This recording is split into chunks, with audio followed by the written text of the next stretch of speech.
चलिए बात करेंगे अगली खबर की। आरएलएसपी के प्रदेश अध्यक्ष बीजेपी में शामिल हो गए हैं। डॉक्टर राजकुमार कुशवाहा ने बीजेपी की सदस्यता ले ली है।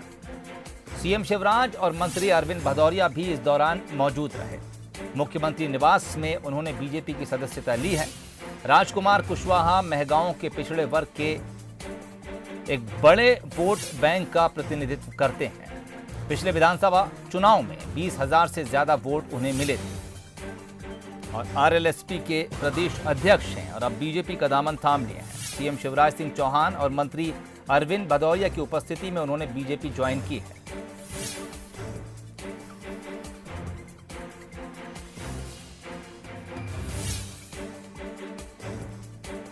तस्वीरें आपको दिखा रहे हैं, राजधानी भोपाल की हैं। यहां पर आरएलएसपी के प्रदेश अध्यक्ष डॉक्टर राजकुमार कुशवाहा अब बीजेपी के हो गए हैं। बताया जा रहा है कि राजकुमार कुशवाहा महगांव के पिछड़े वर्ग के एक बड़े वोट बैंक के साथ हैं, यानी एक बड़ा वोट बैंक इनके साथ है। ऐसे में बीजेपी को उसका फायदा मिल सकता है। पिछले विधानसभा चुनाव में इन्हें 20,000 से ज्यादा वोट मिले थे।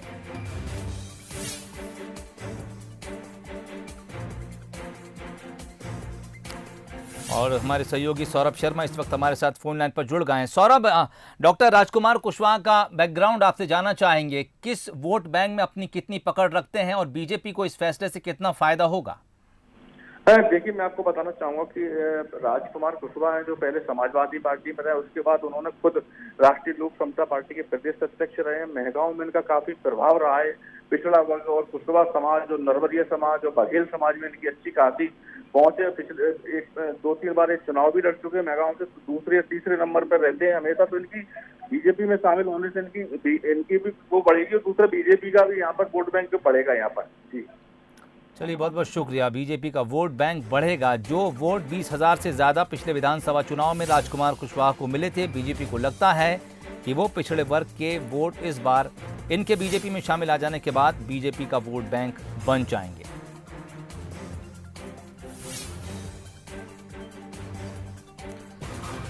और इस वक्त हमारे साथ फोन लाइन पर खुद डॉक्टर राजकुमार कुशवाहा जी जुड़ गए हैं। राजकुमार साहब, स्वागत है बंसल न्यूज पर आपका। जी, बीजेपी की सदस्यता आपने ले ली सर। तस्वीर हम दिखा रहे हैं, मुख्यमंत्री शिवराज सिंह चौहान और भदौरिया साहब के साथ आप खड़े हैं। क्या कुछ जी, आपको मेरी आवाज मिल रही है कुशवाहा साहब? जी जी जी जी, आपको बधाई, बीजेपी के हो गए हैं आप। जी जी बिल्कुल। क्या कुछ टारगेट लेकर आप बीजेपी में आए हैं? क्योंकि हमने पिछली बार देखा जो पिछड़े वर्ग का वोट बैंक है, आपको तकरीबन 20,000 से ज्यादा वोट मिले थे। जी जी, बीजेपी ज्वाइन करने की वजह पूछ रहा हूं मैं आपसे। क्या कुछ आप अपना उद्देश्य टारगेट लेकर बीजेपी के साथ आए हैं? देखो, भारतीय जनता पार्टी का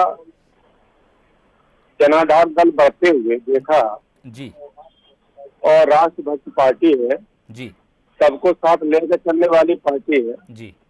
तो मैंने उसकी विचारधारा को देखते हुए पार्टी ज्वाइन की है जी, पार्टी का निष्ठापूर्वक काम करेंगे। जी, जैसा भी निर्देश पार्टी का होगा, संगठन मंत्री और प्रदेश अध्यक्ष और पार्टी जो लोग कहेगी, जी, माननीय मुख्यमंत्री जो भी निर्देश करेंगे सब लोग, हम उसको निष्ठापूर्वक काम करेंगे।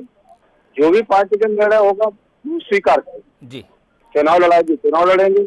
जो भी निर्देश करेगी उसको पूरा करने के लिए तैयार रहेंगे। नहीं, लेकिन एक बात जानना चाहूंगा राजकुमार साहब आपसे। क्या बीजेपी ज्वाइन करने से पहले कुछ आपकी आला नेताओं से बात हुई? क्या चांसेस आपके बनते हैं कि महगांव से आप बीजेपी के उम्मीदवार बने? देखो, ऐसी तो कोई चर्चा नहीं हुई है जी, कि हमको कहां से चुनाव लड़ाना है जी, लेकिन इतना आश्वासन जरूर दिया है जी, कि कहीं न कहीं आपको स्थान और सम्मान कहीं कोई कसर नहीं रखेंगे।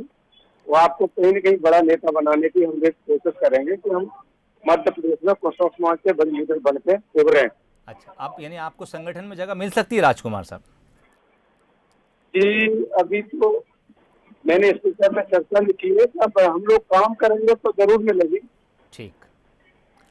चलिए राजकुमार कुशवाहा साहब, आपको आपके आने वाले भविष्य के लिए ढेरों शुभकामनाएं। बहुत बहुत शुक्रिया बंसल न्यूज से बातचीत के लिए। डॉक्टर राजकुमार कुशवाहा आरएलएसपी के प्रदेश अध्यक्ष बीजेपी में शामिल हो गए। बड़ा एक पिछड़े वर्ग का एक बड़ा वोट बैंक इनके साथ है।